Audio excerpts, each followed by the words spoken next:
একটা ছেলের কারণে আপনারা আলহামদুলিল্লাহ গর্বিত। এ ক্রিকেট বিশ্বে আপনাদেরকে আলোকিত করেছে, বাংলাদেশকে আলোকিত করেছে মুস্তাফিজ, তাই না? এই ছেলেটাকে পার্শ্ববর্তী দেশ একটা ফ্রেন্ডলি ম্যাচে যেতে দিল না।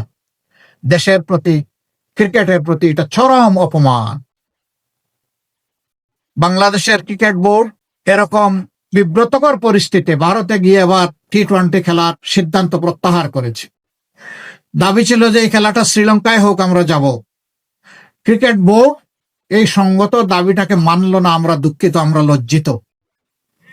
এখনো সময় আছে, আমরা অনুরোধ করি আপনারা আপনাদের সিদ্ধান্ত রিভিউ করেন।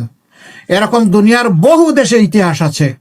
বিশ্বকাপ হয়েছে, কোনো একটা দল ইনসিকিউর অথবা ইনসাল্ট ফিল করেছে, সে বলেছে আমরা ওই দেশে গিয়ে খেলবো না, পার্শ্ববর্তী দেশের ভেন্যুতে আমরা খেলবো, সেই দেশ নির্ধারণ করা হয়েছে।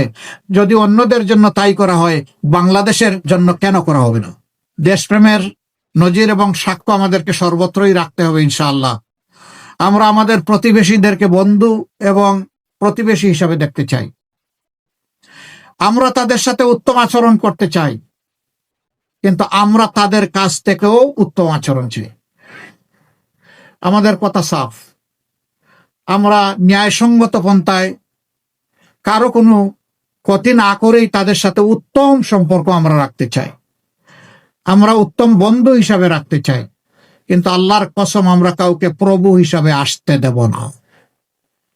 প্রভু আমাদের একজন, আল্লাহ রাব্বুল আলামিন, এর বাইরে আমাদের কোনো প্রভু নাই। এই ব্যাপারে আমরা আপোষহীন। আমরা আশা করি আমাদের এই বিষয়টা মর্যাদার চোখে সবাই দেখবেন ইনশাআল্লাহ। সম্মানিত ভাইয়েরা, দ্রব্যমূল্য ঊর্ধ্বগতি আছে, আমরা স্বীকার করি। সরকার হয়তোবা চেষ্টা করেছেন, কিন্তু পুরোপুরি নিয়ন্ত্রণ করতে পারেন নাই। দুইটা দুষ্ট চক্রের কারণে দ্রব্যমূল্যের এই অবস্থা। একটা হচ্ছে চাঁদাবাজ, আর একটা হচ্ছে সিন্ডিকেট। আমরা আপনাদেরকে কথা দিচ্ছি, আল্লাহ আমাদেরকে সুযোগ দিলে প্রথমে চাঁদাবাজের হাত শক্ত করে ধরে ফেলবো, তারপরে সিন্ডিকেট ভেঙে চুরমার করে দেব। কোথাও কোনো সিন্ডিকেটের অস্তিত্ব রাখা হবে না। শাসন হবে জনগণের শাসন। এই জন্য চিৎকার দিয়েই বলছি, আমরা জামাত ইসলামের বিজয় চাই না, আমরা 18 কোটি মানুষের বিজয় চাই।